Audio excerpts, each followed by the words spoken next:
அன்பானவர்களே, அன்பு வணக்கங்கள். உங்களுடைய மனதினுடைய இயல்பை, அது செயல்படும் விதத்தை புரிந்து கொள்ளாமல், அறிந்து கொள்ளாமல், தெரிந்து கொள்ளாமல் உங்களுக்கு இருக்கின்ற பிரச்சனைகளை தீர்க்கவே முடியாது. பிரச்சனைகளோடு தான் வாழ்ந்து வருகிறீர்கள் இல்லையா? பிரச்சனை இல்லாமல் வாழ்பவர்கள் யாருமே இல்லை. மனிதனுடைய மனமே பிரச்சனைகளை உருவாக்கி கொண்டே இருப்பதுதான் அதனுடைய இயல்பு. அந்த மனம் எப்படி செயல்படுகிறது? தொடர்ந்து எண்ணங்கள் வந்த வண்ணமாக இருக்கிறது. காலையில் எழுந்துக்கிறீங்க, இரவு போய் படுக்கிறீங்க. படுக்கிற வரைக்கும் உங்க மனசுல எவ்வளவு எண்ணங்கள் உற்பத்தி ஆகி இருக்கிறது? எப்போது நீங்க எண்ணி பார்த்திருக்கீங்களா? இல்ல நினைச்சு பார்த்திருக்கீங்களா? கிடையவே கிடையாது. ஏதோ வாழ்க்கை ஓடிக்கொண்டே இருக்கிறீர்கள். மனம் உங்கள் வேகத்திற்கு மேல் வேகமாக ஓடுகிறது. இந்த பிரச்சனைகள் எல்லாம் எங்கிருந்து வருகிறது? வெளி உலகிலிருந்து வருகின்ற நடவடிக்கைகள், செயல்கள், மற்றவர்கள் நமக்கு செய்கின்ற நிகழ்வுகள், இவையெல்லாம் நம் மனதிற்குள் வரும்போது மனம் அதை பிரச்சனையாக்கி விடுகிறது. பிரச்சனை நீங்க தேடி போல, உங்களுக்கு இருக்கிற பிரச்சனை மொத்தமே நீங்க தேடிக்கொண்டது இல்லை, மற்றவர்களால் தரப்பட்டதுதான் இந்த பிரச்சனைகளே. அப்போ பிரச்சனையை தீர்க்கணும்னு நீங்க முயற்சி பண்றீங்க, போராடுறீங்க, அதோடு எதிர்த்து சண்டை போடுறீங்க. பல பேர்கிட்ட போய் இது போல எனக்கு பிரச்சனை இருக்கு, இந்த பிரச்சனையை தீர்க்கறதுக்கு எனக்கு ஒரு வழி சொல்லுங்கள, ஆலோசனை கேட்குறீங்க, அட்வைஸ் கேட்குறீங்க. பிரச்சனை தீர்ந்துதா? யோசனை பண்ணி பாருங்க, தீரவே தீராது.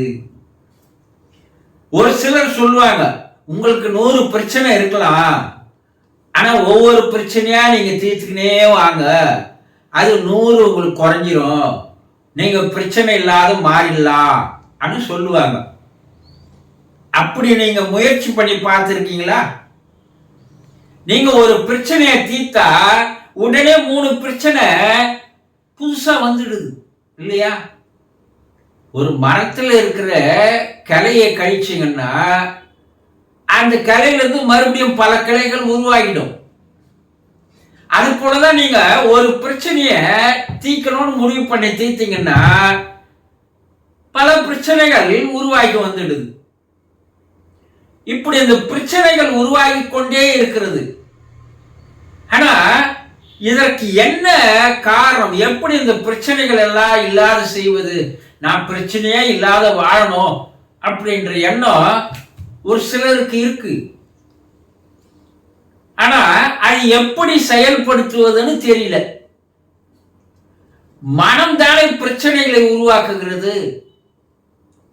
நீங்க அந்த மனத்தை செயல்படாது நிறுத்தி விட்டால் பிரச்சனைகள் உங்களுக்கு வருவதும் இல்லை, பிரச்சனைகள் உருவாகுவதும் இல்லை. மரத்தை வெட்டணும்னு முடிவு பண்ணா கிளைகளை மட்டுமே கழிச்சிட்டு வந்தீங்கன்னா மரம் வெட்டப்படுமா? கிடையாது. அது மேல மேல துளுத்து கொண்டே இருக்கும். பிரச்சனைகள் அப்படிதான் வளர்ந்து கொண்டே இருக்கிறது. இதற்கு காரணம் என்ன? மரத்தினுடைய வேரை எப்போது நாம் பிடுங்கி எடுக்கிறோமோ அப்போதுதான் இந்த மரம் துளிர்ப்பதில்லை என்ற எண்ணம் எப்போது வருகிறதோ அப்போ மனம் என்ற ஒன்று இருந்தாதானே. மனம் இல்லாத இருக்க முடியுமா? முடியும். புத்தர் இருந்தாரு. பல மகான்கள், யோகிகள், ரிஷிகள், முனிவர்கள், சித்தர்கள், அவதாரங்கள் எல்லாம் மனமில்லாத ஒரு வாழ்க்கையை பல ஆண்டுகள் வாழ்ந்தாங்களே. அப்ப ஏன் நம்மால வாழ முடியாது? அப்போ மனத்தினுடைய செயல் என்ன? அதை எப்படி மனமில்லாத செய்வது? தொடர்ந்து எனக்கு எண்ணங்கள் வந்துக்கினே இருக்கு, நான் என்ன பண்றது குருஜி? ஒரு எண்ணத்திற்கும் மற்றொரு எண்ணத்திற்கும் இடையிலே ஒரு சிறு இடைவெளி இருக்கிறது. அதை நம்ம கவனிக்கிறது இல்லை. வண்டி ஓடிக்கொண்டே இருந்தால் அதனுடைய செயினானது தொடர்ந்து ரன்னாக அதனுடைய பற்கள் நம் கணுக்கு தெரிவதில்லை இல்லையா?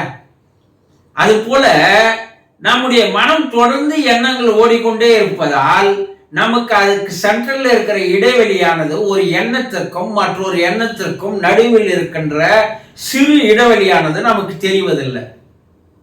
எப்போ நீங்க விழிப்புணர்வோடு ஒரு எண்ணம் தோன்றி முடிந்ததும் மற்றொரு எண்ணம் தோன்றுவதற்கும் இடையில் நீங்கள் உன்னிப்பாக கவனித்து பார்த்தால், இது கொஞ்சம் முடியாத விஷயம்தான், ஆனா முடியாதது எதுவும் இல்லை.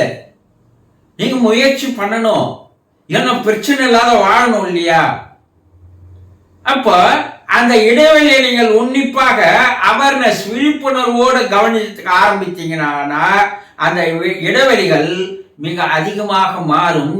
எண்ணங்களுடைய எண்ணிக்கை படிப்படியாக குறைய ஆரம்பிக்கும்.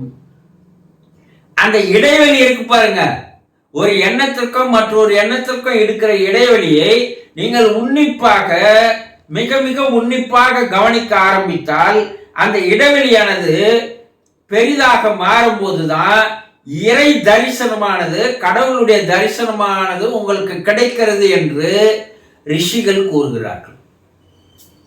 அப்போ எண்ணங்களே இல்லாத அந்த நிலை வந்துடுச்சு இல்லையா? ஒரு எண்ணத்திற்கும் மற்றொரு எண்ணத்திற்கும் இடைப்பட்ட இடைவெளியில எண்ணங்கள் இல்லை.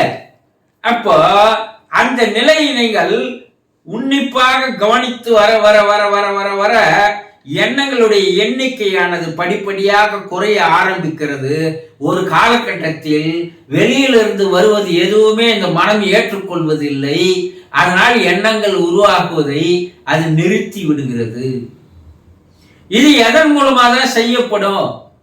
அண்ணா புத்தர் ஒரு வழியை கூறுகிறார். உங்களுடைய மூச்சு உள்ளே போய் வெளியே வருவதை நீங்கள் கவனிக்க ஆரம்பியுங்கள். அப்போ ஒரு எண்ணத்திற்கும் மற்றொரு எண்ணத்திற்கும் இடைவெளி வருவதை உங்களால் தெரிந்து கொள்ள முடியும் என்று சொல்றார். மூச்சின் மூலமாக அது ஒரு யோகம் அல்லது தியானம் என்ற ஏதாவது ஒன்றை நீங்கள் கற்றுக்கொள்ள ஆரம்பித்தால் இந்த தியானத்தில் உங்களுடைய விழிப்புணர்வானது செயல்பட ஆரம்பித்து ஒரு எண்ணத்திற்கும் மற்றொரு எண்ணத்திற்கும் இடைவெளி ஏற்படுகிறது. அப்ப எண்ணங்கள் படிப்படியாக குறைய ஆரம்பிக்கிறது.